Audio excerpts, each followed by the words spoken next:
Hi, I just thought I'd do a 4-year dermatomyositis update just to kind of show, because I did a video maybe a year into having dermatomyositis, and I just really wanted to do a video to show, what progress has been made and what other things have kind of cropped up along the way. So I was diagnosed in 2019 and initially with dermatomyositis.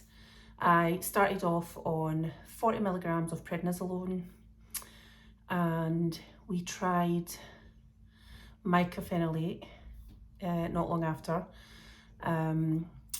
which a few months in, it became clear that I had developed interstitial lung disease and that my lung disease had progressed through the mycophenolate. So I was then tried with tacrolimus, Prograf, and that seemed to get the disease under control, but it was also giving me lots of issues with my kidneys, my liver, and I got diabetes through the steroid use, and those kind of meds just made it even worse.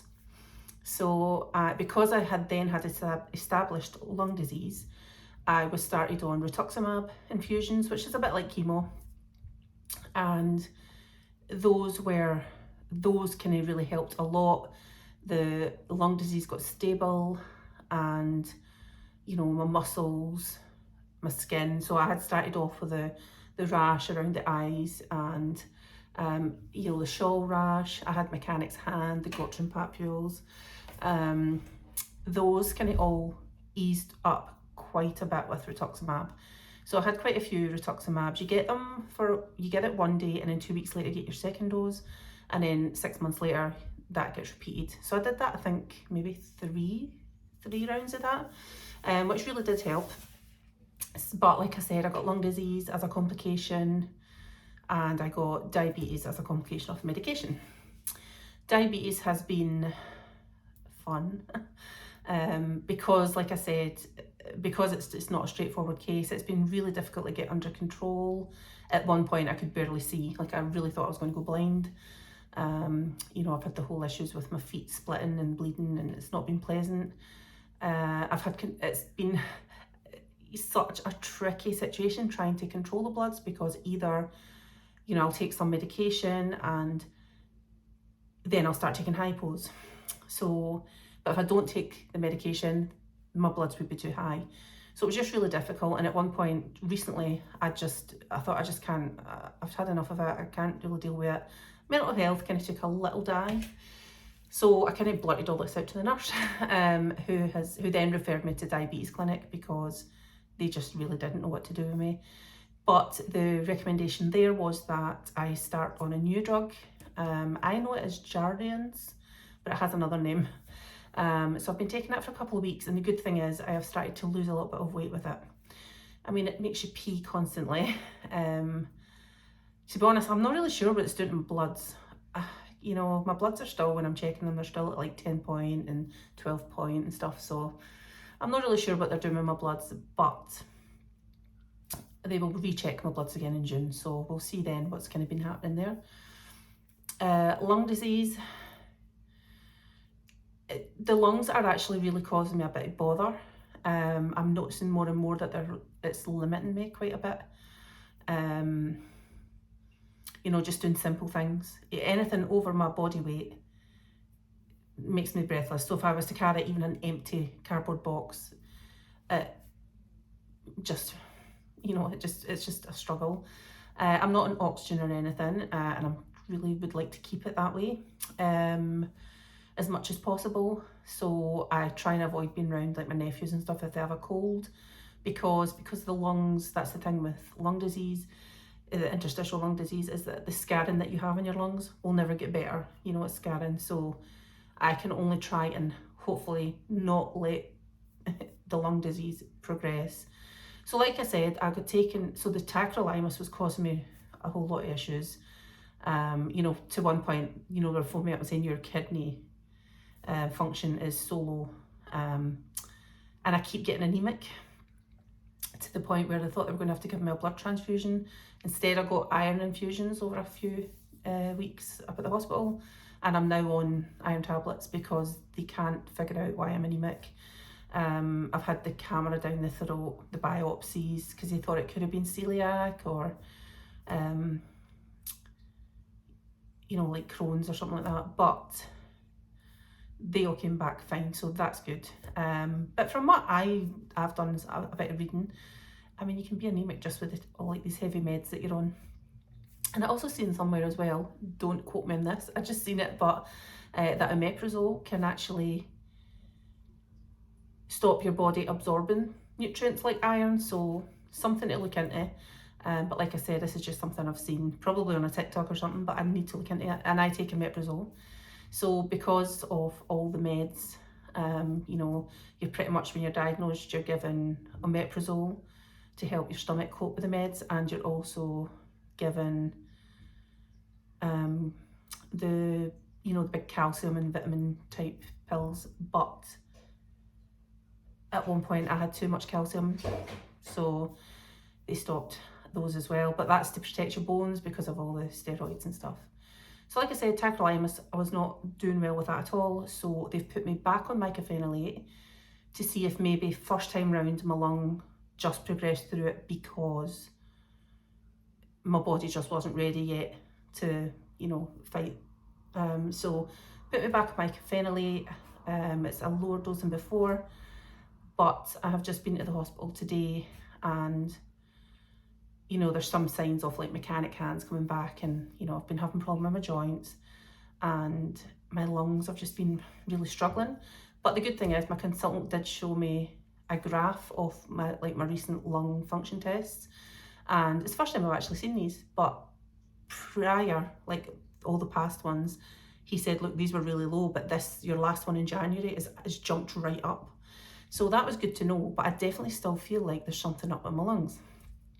So he's upped my mycophenolate, so I have to up that for now. So take an extra one in the morning for a couple of weeks until my body adjusts, and then take an extra one morning and night thereafter. But the thing about chronic illnesses, especially autoimmune conditions, is that you always tend to get more than one. So I have been really struggling with this lately. So I've got these, my elbows are the worst, but I've got them on all different parts of my body, and my scalp is just crazy with it. So my consultant is an absolute legend, and he today ran round to dermatology and grabbed a dermatologist and brought him back and asked if he would have a look at me, excuse me, which he did, and he said, oh, that's psoriasis. So he then listed off a lot of, lotions, gels, shampoos for my consultant to request, from a GP. So I'm looking for some relief for that. But, this is me, I've got this for life now. So I'm hoping that these gels and stuff do calm it down. The dermatologist asked, have you had any stress lately? So I explained that, yes, I have had some stress. I was due to sit my Viva last month. So the build up to the Viva, that's when my skin did start actually breaking out, but not to this extent. And then my Viva was cancelled 2 hours before.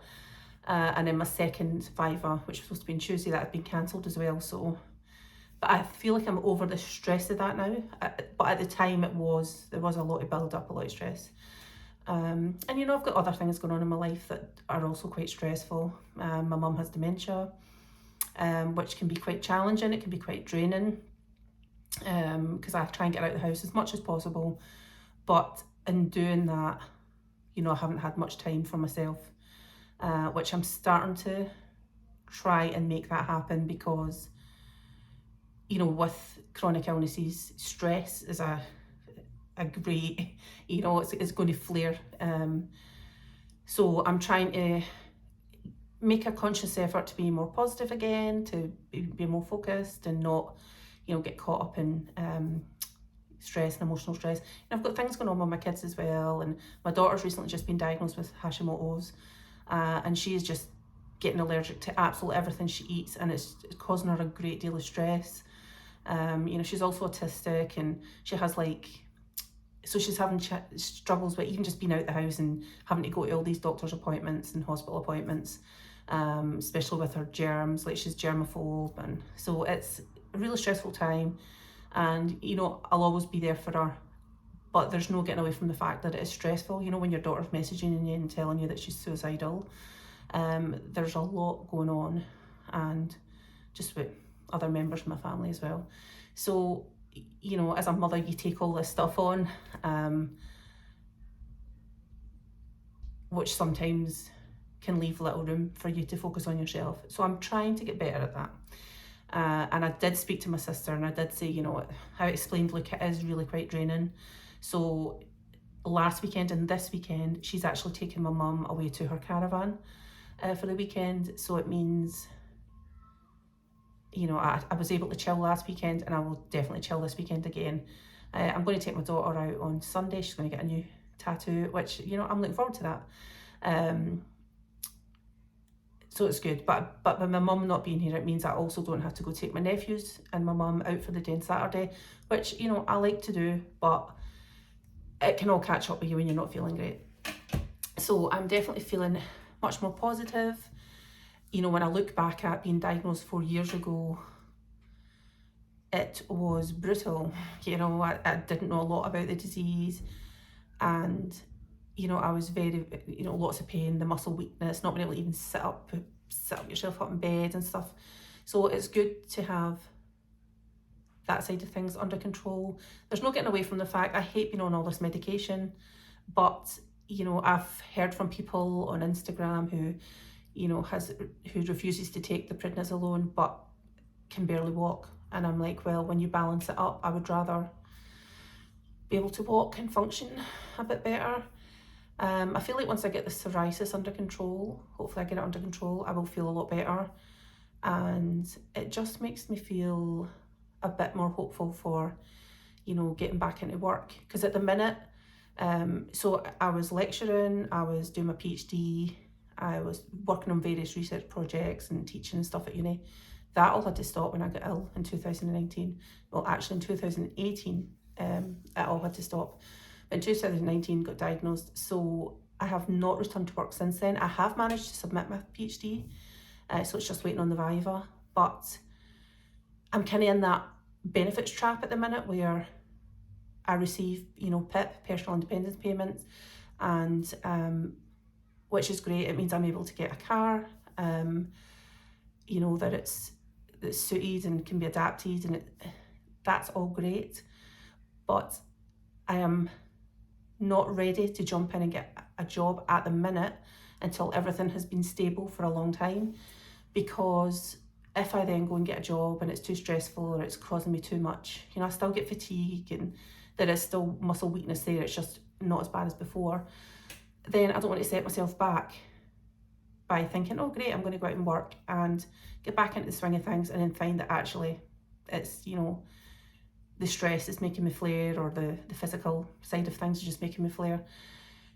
So, you know, it's scary, because do I want to go out and do that and then I'll come off the benefit, and then it is a long process to get back on the benefit. So I'm kind of in that trap at the minute. So I'll wait and see how things go.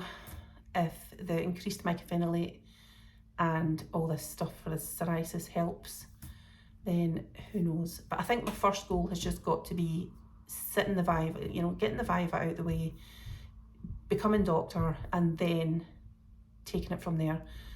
But you know, it's not like game over, like there is options. So if I can, I mean, I definitely won't go back to, I don't think I'll go into lecturing, because the amount of energy and stress that can cause, I don't want to set myself back. Life's way too important for that. I've learned that. But, you know, maybe I'll be able to do a part-time research position, or even if I can't do that, I can publish. You know, I don't need to publish academically, I can publish non-academically. So there is options there.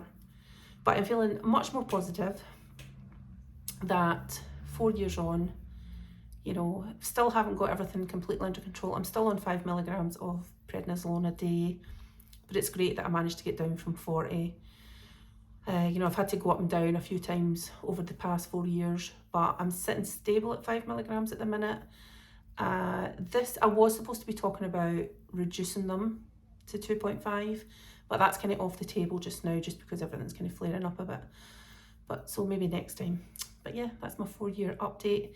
So, you know, it can seem really grim at the beginning, and it is an ongoing thing. You know, it's a chronic condition, and it will impact your mental health. But I think it's all right just to sit with that. You know, sit with it a while, adapt to your new normal, and your new normal may change quite a lot. So it's always adapting to your new normal.